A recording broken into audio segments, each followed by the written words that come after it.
Olá, bem-vindo você, meu querido amigo aluno, bem-vinda você também, minha querida amiga aluna. Vamos dar prosseguimento aqui ao módulo 3, Planilhas Eletrônicas, Excel e Calc do nosso curso completo de Informática para concursos públicos gratuito aqui no YouTube, sendo replicado no Eu Vou Passar e também no Beabyte. Eu gostaria de anunciar, essa é a aula número 33, nós já estamos em questões, tá? Na parte de questões do Excel e Calc. E eu gostaria apenas nesses primeiros minutos rever um conceito da questão anterior que a gente viu, que é a questão 44, sobre uma função específica chamada somar produto. Vamos lá. Eu fiquei Opa, não era para eu sair não, aparecer certo. Desce, isso. Sai o back, vamos lá. A questão é essa, 44. A resposta oficial da questão 44 foi a letra A. Então, a letra A, na verdade, o que a pergunta fala? Uma determinada funcionária foi incumbida de uma tarefa de fazer uma média ponderada. Lembra disso? Média ponderada, né? A gente sabe que média ponderada, por exemplo, entre dois itens, você pega o valor 1, multiplica pelo peso 1.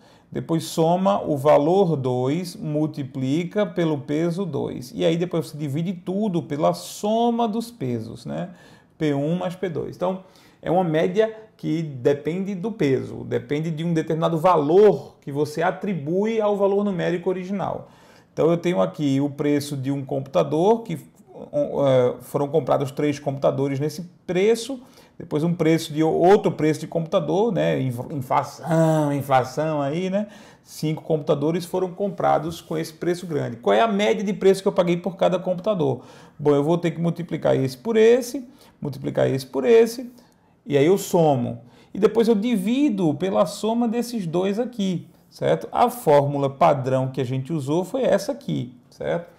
Mas aí apareceu no nosso caminho, tinha uma pedra no meio do caminho tinha uma pedra que foi essa função aqui. Perceba que aqui tem uma divisão. Essa divisão, né, que está em azul, ela representa justamente essa divisão, tá? E esse soma de B2 até B3 representa justamente essa parte aqui, ó. A soma do peso 1 com o peso 2 representa justamente esse círculo azul que eu já marquei aqui. Ok. Mas a parte que está em cima, o numerador, a parte que está em cima da divisão, ela é uma função chamada somar produto. E o que a função somar produto faz? Vamos separar exatamente, que é esse o foco da nossa questão, da nossa ideia de voltar a essa questão, certo? Aqui está a função somar produto. Um detalhe engraçado, veja só, a função somar produto, ela é utilizada normalmente com mais de um intervalo. Então perceba, eu tenho aqui 2 intervalos, vou chamar esse cara aqui de intervalo 1, vou chamar esse cara aqui de intervalo 2. Uma coisa que tem que acontecer com esses 2 intervalos é que eles precisam ser da mesma dimensão, das mesmas dimensões. A função somar produto é uma função que é utilizada com matrizes, certo? E o que é uma matriz? Uma matriz é um conjunto de células, um conjunto de valores, não é um valor só. Então, é um conceito matemático de uma tabela, é isso que é uma matriz. Portanto, perceba, aqui eu tenho de A2 até A3. Ora, A2 até A3 envolve 2 células, uma em cima da outra. E aqui você vê B2 até B3. Ora, B2 até B3 também envolve 2 células, também envolve uma em cima da outra. Então, o pré-requisito foi cumprido. Eu preciso ter, no mínimo, assim, a somar produto só precisa de um intervalo, na verdade. Mas se você bota 2 intervalos, esses 2 intervalos têm que ser iguais em dimensões. Então, o que é que a função somar produto faz? Ela vai pegar a primeira célula desse intervalo e multiplicar com a primeira célula do outro intervalo. Então, vai pegar isso aqui e vai multiplicar. Vai pegar a segunda célula desse intervalo e multiplicar pela segunda célula do outro. Então, vai fazer a multiplicação aqui também, certo? E depois de ter feito as 2 multiplicações, a função somar produto vai somar os 2, certo? Então, qual é o resultado da função somar produto? É a soma das multiplicações dos itens dos intervalos. Então, primeira célula com primeira célula, multiplica, deu o valor A. Segunda célula com segunda célula, multiplica, deu o valor B. Terceira célula com terceira célula, multiplica, deu o valor C. E o resultado da somar produto é a soma de A, B e C, desses 3 valores. certo?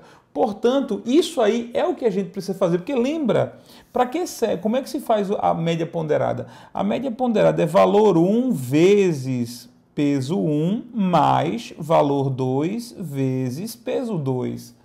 Então, eu tenho valor 1 vezes peso 1, valor 2 vezes peso 2 e depois a soma entre eles. Ok? Portanto, realmente a função somar produto serve para fazer aquilo que a gente espera para calcular a média ponderada. Ok? Um exemplo mais claro sobre a função somar produto pode ser conseguido agora. Ó. Eu tenho uma planilha do Excel aqui e essa planilha eu tenho 3 intervalos ali. Desculpa, eu tenho 2 intervalos com 3 células cada um. Eu tenho esse intervalo aqui e eu tenho esse intervalo aqui, de B1 até B3. Pronto, olha o que eu vou fazer agora. Eu vou dar um somar produto A1 até A3, ponto e vírgula, B1 até B3. Pronto, isto é o que a nossa função vai fazer. Então, qual é o resultado dessa função? Pensa comigo, o resultado dessa função vai ser o seguinte. Ele vai multiplicar 4 por 6, isso aqui vai dar 24. Vai multiplicar 2 por 3, isso aqui vai dar 6. E vai multiplicar 5 por 9, isso aqui vai dar 45. Pronto. E vai somar tudo isso, 24 mais 6, 30, mais 45, 75. Pronto. O resultado dessa função somar produto é 75. Ok? Vou dar Enter. Olha aí o resultado atingido. Portanto, é fácil trabalhar com a função somar produto. Não é uma coisa útil, ou não seria útil a palavra, não é uma coisa comum. Na verdade, que eu lembro, essa foi a única questão na história das questões de Excel que cobrava pela somar produto. Pode ser que a gente encontre outra aqui, porque eu realmente não li todas as questões do material. Eu estou lendo à medida que vou respondendo com vocês. Ok? Pronto, somar produto aí está descrita para vocês. Vamos para a nossa próxima questão, questão de número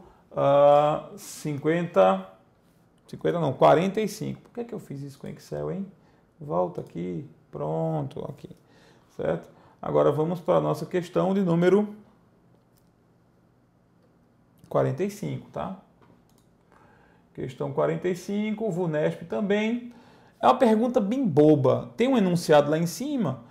Considere a seguinte planilha, Paraná, que mostra um bocado de besteira. A partir dessa planilha, que foi selecionada, gerou-se o gráfico mostrado acima, por meio da guia inserido grupo gráficos.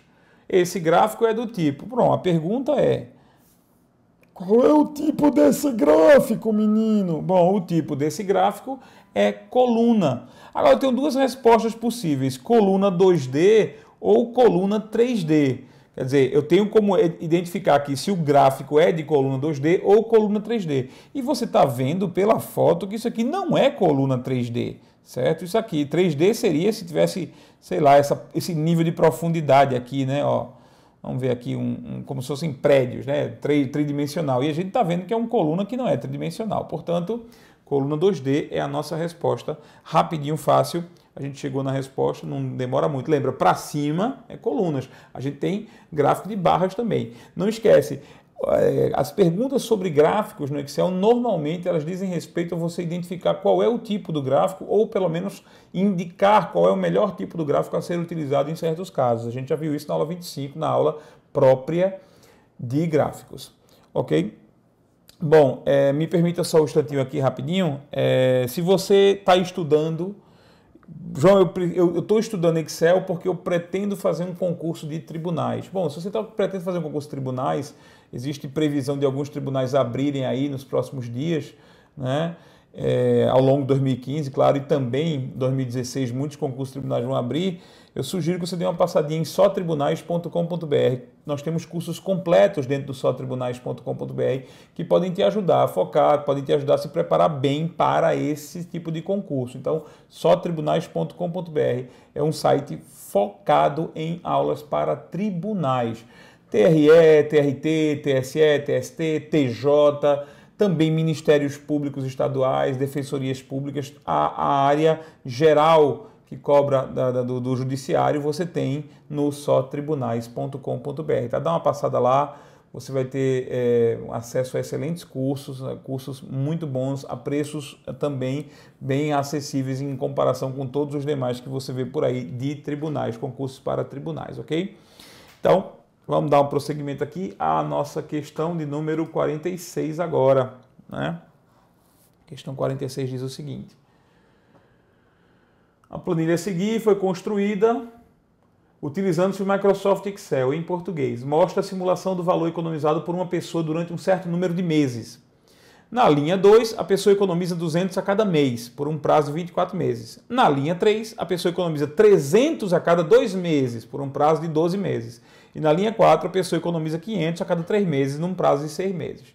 A célula D2 deve digitar uma fórmula baseando-se nos conceitos de utilização da regra de 3, para calcular o valor total economizado pelo tempo em meses presente na célula C2. A fórmula que deve ser digitada em D2, de forma que possa ser copiada posteriormente para as células D3 e D4, gerando automaticamente o resultado dessas células, é massa. Eu tenho que escrever aqui uma fórmula que depois eu possa copiar mediante a alça ou mediante o Ctrl+C, Ctrl+V, para que aqui gere um resultado, aqui gere outro resultado e aqui gere outro resultado. Bom, como na nossa primeira linha, né, nós vamos fazer um cálculo que envolve toda a linha 2, né, A2, B2 e C2, a gente vai trabalhar com A2, B2 e C2, vai trabalhar com essas células, ok?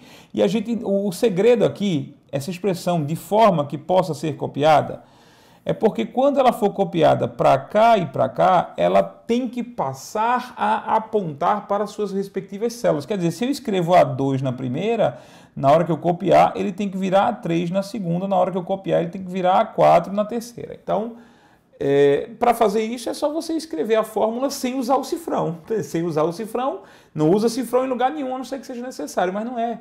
Por quê? Porque a fórmula que vai aparecer aqui, ela vai perguntar por essas três, né? E a fórmula que vai aparecer aqui, ela vai perguntar por esses outros três. Portanto, é só escrever uma fórmula na célula D2 e arrastar sem cifrão, ok? Certo, mas olha que interessante, o que é que ele está dizendo? Bom, ele está dizendo que o cara está economizando R$200 a cada mês, considerando um período de 24 meses, certo? Bom, a fórmula é simples, é muito simples. Você quer saber quanto ele economizou? Bom, ele economizou, vamos chamar isso aqui de V, de valor, vamos chamar isso aqui de N, que ele já chamou de N, né, que é o número de meses que ele usa para economizar, e aqui o prazo, vou chamar de P. Ora, minha gente, o cara recebe por mês R$300, R$200, ele está recebendo por mês. Então, se ele está recebendo por mês em 24 meses, quantos recebimentos ele fez? É só fazer o seguinte, é só você multiplicar o valor pelo número de recebimentos. Mas espera aí, o que é o número de recebimentos? A quantidade de recebimentos? A quantidade de recebimentos é o prazo total dividido pelo número de meses em que ele recebe. Então, o cara recebeu aqui, nesse caso aqui de cima, o prazo é 24 meses, dividido por 1, porque ele recebe a cada mês. Então, a quantidade de recebimentos que ele fez, a quantidade de ganhos que ele teve, ele recebeu ou guardou 24 vezes. Então, a fórmula é o seguinte, é o valor economizado, ou seja, A2 vezes... Aí eu vou botar uma divisão aqui. Pode ser com parêntese ou não, não precisa, porque a divisão tem o mesmo nível da multiplicação. Mas imagina, A2 vezes C2, que é o prazo total, dividido por B2. Então, C2 dividido por B2 dá a quantidade de recebimentos. Nesse caso aqui que eu vou desenhar de azul, né? 12 dividido por 2, 6. Então, 6 vezes 300, o cara vai receber 1.800. Então, 6 dividido por 3 dá 2. 2 é a quantidade de recebimentos dele, vezes 500. Portanto, a fórmula é essa. A2 vezes C2 sobre B2. João, eles não colocaram parênteses. Não precisa. Eu coloco por organização, só para desenhar. Mas por quê? Porque a divisão que aqui está, ela tem o mesmo nível hierárquico da multiplicação. Você não precisa dizer, ó, faz essa primeiro ou faz essa depois. Não precisa. Então, os parênteses seriam usados para você fazer esse tipo de coisa, para você ordenar que parte da equação seja feita primeiro, quando ela não seria normalmente. Não precisa. Resposta, letra D. Para essa questão aqui, você não precisa conhecer absolutamente nada. Absolutamente nada de Excel. É lógica matemática. Essa questão foi de lógica matemática. Assim como a próxima questão 47, você vai responder a questão 47 conhecendo um pouco de Excel, é verdade. Mas para responder a questão 47, você tem que responder ou tem que conhecer juros compostos. Eu não queria nem responder essa questão, mas eu vou, certo? Mas juros compostos. O que é juros compostos, né? Juros compostos. Qual é a fórmula de juros compostos? Primeiro vamos lembrar, se você nunca viu, se você não vai fazer nenhuma questão para área fiscal, talvez vai fazer para tribunais, essa questão raramente vai cair para você, a menos que caia para contador, mas eu acho muito difícil que caia para tribunais. Eu acho que uma área administração, tipo secretaria de algum estado, um ministério que trabalhe com esse tipo de coisa pode perguntar, especialmente se no edital vier matemática financeira, muito mais provável. Mas vamos lá. Então, juro composto, como é que você calcula o juro composto? O montante, ou seja, o valor final, é igual ao capital investido, certo? Capital investido, vezes 1 mais os juros, tá aqui, elevado ao tempo. Olha só, elevado, quer dizer, o tempo fica no expoente, certo? Então, o montante é igual ao capital investido vezes 1 mais taxa de juros. Tudo isso elevado ao tempo. Então, aí, veja só. Se a gente fosse chutar isso aqui, mas João, para eu responder eu já precisava saber, né? Para você responder você tem que saber essa fórmula aqui, o que é... Mas vamos supor que você sabe essa fórmula porque é o que vai cair na prova, né? Aí veja só, bom, eu tenho o quê? Aqui eu tenho B2 vezes pot. Não existe a função pot. Né? Aqui tem B2 vezes POW. Não existe a função POW, de power, né? Existe a função potência, sim, e existe a função raiz. Agora, veja só, a função raiz, olha só, a função raiz, ela calcula a raiz quadrada. E em nenhum momento aqui a gente tem raiz quadrada. Nenhum momento. Certo? E aqui o que eu tenho? O que é a função potência? A função potência, ela calcula. Você escreve uma base e o expoente. Certo? Por exemplo, você escrever assim, igual potência 8,3 é a mesma coisa que escrever 8 elevado a 3. É a mesma coisa, certo? A gente já sabia como escrever via expoente. Então, o que tem aqui? B2 é o capital investido, ok? E eu estou pedindo a potência entre 1 mais C2. 1 mais C2, C2 é o quê? C2 é a taxa de juros. Elevado a quem? Elevado ao tempo em meses. Portanto, a fórmula é o que está na letra C. Fui rápido, não precisaria ensinar juros a vocês explicando o porquê dessa fórmula, porque não é o caso. Mas essa questão, ela provavelmente caiu num concurso em que é um concurso para administrador, né? Tá ali o concurso de administrador da Sergás. Normalmente existe um pouco de contabilidade, um pouco de mais matemática nessa ideia. Então eles misturaram aí Excel com matemática para brincar com juro simples, juro composto, certo? Com relação ao Excel 2010, a figura abaixo que mostra uma janela desse software com dados de uma planilha em edição. Julgue os itens 48, 49 e 50. Certo? Então eu tenho uma planilha aí, e aí o que é que eu tenho? Para se calcular as somas do salário e da gratificação de João, José e Maria, inserindo os resultados respectivamente nas células D2, D3 e D4, é suficiente realizar a seguinte sequência de ações. Clicar na célula D2, então ele vai clicar aqui, certo? Digitar igual B2 mais C2, então eu quero fazer uma fórmula aqui, certo?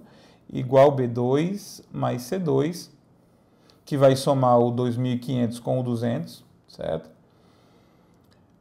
Em seguida, teclar Enter. Tá faltando, viu? Tá faltando. Se você no seu material aí tá faltando, corrija, porque é teclar Enter, certo? Depois, posicionar o ponteiro do mouse sobre o canto inferior direito da célula D2. Então, eu vou, olha só. Quando você tecla Enter, aí o que vai acontecer, né? Vamos supor, eu não vou levar em consideração, não vou ser muito chato não, mas se teclou Enter vai confirmar, certo? Aí o que acontece? Ele está mandando posicionar o ponteiro do mouse sobre o canto inferior direito da célula D2, pressionar e manter pressionado o botão esquerdo do mouse, então eu vou botar o mouse aqui e vou pressionar o botão esquerdo do mouse e arrastar o mouse até que seu ponteiro seja posicionado no canto inferior direito da célula D4, eu vou arrastar para cá. E aí o que? Essa fórmula B2 mais C2 vai se transformar em B3 mais C3, vai se transformar em B4 mais C4. Portanto, eu vou quando eu terminar de fazer isso, soltar o botão esquerdo do mouse, né? Quando eu terminar de arrastar isso, o que é que vai acontecer? Eu vou ter a fórmula da soma aqui, a soma aqui e a soma aqui, portanto vai funcionar. Só tem um problema, certo? Tem um problema e eu vou apontar ele agora para você, veja só. O CESP, pelo menos o que está descrito aqui, olha só, certo? Veja só, o procedimento foi escrito, isso é o que eu acho. O gabarito oficial dessa questão é que ela está errada, o gabarito que ela está errada, certo? O CESP-UNB, ele gosta de fazer esse tipo de perguntinha passo a passo, é suficiente fazer isso, você vai clicar aqui e fazer isso, o CESP gosta de fazer isso, certo?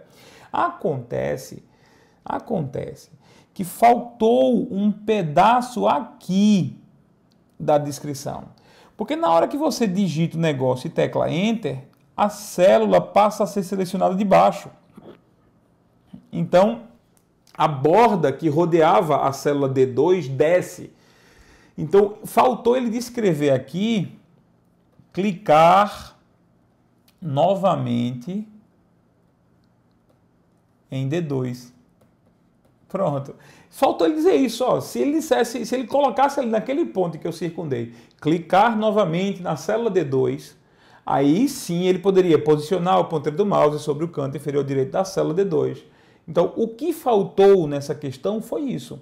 Se o elaborador esqueceu de escrever isso, ou se ele escreveu isso por sacanagem para você não perceber e dizer que a questão estava certa, tá? Eu não sei se ele fez isso, eu não sei se ele fez sem intenção, errou, e no gabarito preliminar houve anulação e a questão se tornou errada, ou se ele fez isso por sacanagem para ela ser errada. Mas essa questão aqui está errada, o gabarito oficial dela é que ela está errada. E o único erro dessa questão, o único erro é que realmente está faltando nesse ponto aqui a expressão clicar novamente em D2, certo? CESP-UNB aprontando das suas, né? Vamos lá. Ao selecionar as células C2, C3 e C4 e clicar no botão de somatório, aparecerá na célula C5 o número 1000. Então, se eu selecionar aqui, por exemplo, C2, C3 e C4, né? Se eu selecionar aqui C2, C3 e C4, aparecerá em C5 o número 1000? Sim ou não? Quando eu clicar no botão do somatório. Olha só um detalhe engraçado, né? Vamos fazer esse teste agora com você. Não era para sair caneta, não era para sair era para sair caneta. Vamos lá. Olha só. Vou apagar aqui.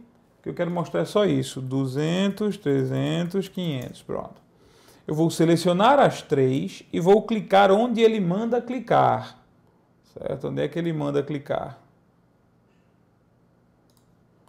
Ele manda clicar aqui nesse botão. Só que, olha, tem um problema aqui, né? Se eu seleciono aqui as três e clico no botão, eu acho que eu vou diminuir o zoom um pouquinho, porque... E o pior de tudo é que eu vou ter que puxar mais para cá, tá? Para a gente poder ver o botão aqui. Pronto, beleza, ó. Então, eu tenho aqui esse botão, que é o botão somatório. O que é que vai acontecer se eu bendito clico nele? Ó, uma vez. Aparece 1000 na célula de baixo, né? Aparece 1000 na célula de baixo. Ah, mas tem a possibilidade de clicar na setinha do soma, da média e escolher outra função. Sim, mas o clique simples na função do somatório, a menos que ele esteja querendo dizer o seguinte, ó, contar números, por exemplo. Aí eu vou fazer o seguinte. Vou deletar aqui, vou selecionar aqui, vou clicar para ver o resultado que aparece. Ainda assim é a soma. A questão não está errada, certo? Ela não está errada, porque vai aparecer embaixo a soma, ela não vai estar errada. Aí isso denota o seguinte, essa questão foi considerada pelo CESP e UNB como anulada, certo? E aí eu vou ser sincero, não vislumbro, porque ao selecionar C2, C3, C4, o botão aparecerá na célula C5 o valor 1000, 200, 300, 500, exatamente. Tá correta a questão, eu não vejo nada de errado nesse item, sinceramente. A questão está correta. Bom, para se selecionar o conjunto formado pelas células A2, A3 e A4, é suficiente realizar a seguinte sequência de ações. Clicar na célula A2, manter pressionada a tecla Shift e clicar na célula A4. Correto. Para você selecionar mais de uma célula, um conjunto de células aqui no Excel. Ah, meu Jesus, de novo não. Pronto. Bora Excel. Isso.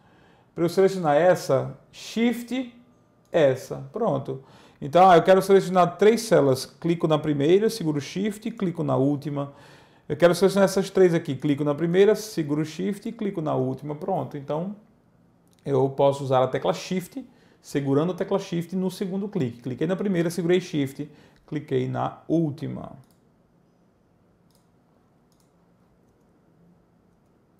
Vamos lá. Ok, questão 50 está correta. Questão 51, a questão 51 diz o quê? Na ilustração acima, na figura, mostra um trecho de uma janela do Excel para... Ao se clicar na célula B1 e pressionar e manter pressionada a tecla e clicar na célula B3, será selecionado o grupo de células formados apenas pelas células B1 e B3. Olha, tá vendo? Se você... Ah, desculpa. Eita, faltou de novo aqui. Se faltou, me perdoe. Aqui é o seguinte. Tecla Ctrl. Tecla Ctrl. Certo? Isso aí. Se a gente fizer assim, veja só. Vamos lá. Existem 2 formas, usando Shift e Ctrl, de selecionar no Excel, e acho que a gente já viu numa das primeiras aulas da gente, certo? Mas veja só, eu posso, para selecionar um conjunto de células, eu posso arrastar com o mouse, só isso, cliquei, arrastei, eu pego um grupo de células, eu posso clicar na primeira, segurar Shift e clicar na última, aí eu pego todas elas, ou eu posso clicar na B1, segurar Ctrl e clicar na B3. E clicar onde eu quiser e arrastar onde eu quiser. Então perceba, se eu seguro a tecla Shift, eu estou pegando uma sequência, necessariamente uma sequência de células.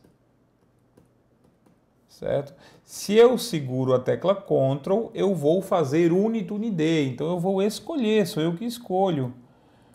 Escolher as células que eu desejo selecionar. A nossa questão fala, vai selecionar apenas B1 e B3. Sim, vai selecionar apenas B1 e B3. Isso é o que faz a tecla Ctrl, ok? Segurou, Ctrl. No seu material que você já pegou aí na internet, aqui no YouTube, ou baixou esse PDF, esses nomes das teclas não estão funcionando. Eu esqueci de colocá-los. Então, estou colocando agora para você fazer a sua edição disso, tá? Então, pega aí no material, coloca Ctrl, porque essa é a resposta. A resposta está certa, tá? Vai pegar apenas B1. Se ele dissesse, ó, se o nosso amigo dissesse aqui, em vez de Ctrl, fosse Shift, estaria errada a questão, certo? Então, a redação estaria certa no caso do Shift. Então, aqui, sendo Shift, e se clicar na célula B3, será selecionado o grupo de células formado pelas células B1, B2 e B3. Pronto. Então, se ele mudasse essa redação para usar o Shift, a questão deveria ser colocada desse jeito para também ser correta. Ok? Bom, com isso a gente finaliza mais uma aula de questões aqui de Excel. Eu devia ter colocado ela mais cedo hoje, na sexta-feira, me perdoe, não tive condições, mas estou colocando ainda hoje, sexta-feira, para vocês, tá? Então, aproveitem. Na segunda-feira, a gente vai ter mais questões com você. Eu não vou poder colocar mais nenhuma hoje ainda, mas na segunda-feira traremos mais aulas para vocês, toda segunda, quarta e sexta, aqui no canal Informática para Concursos do YouTube, ok? Um abraço, fica com Deus, até a nossa próxima aula.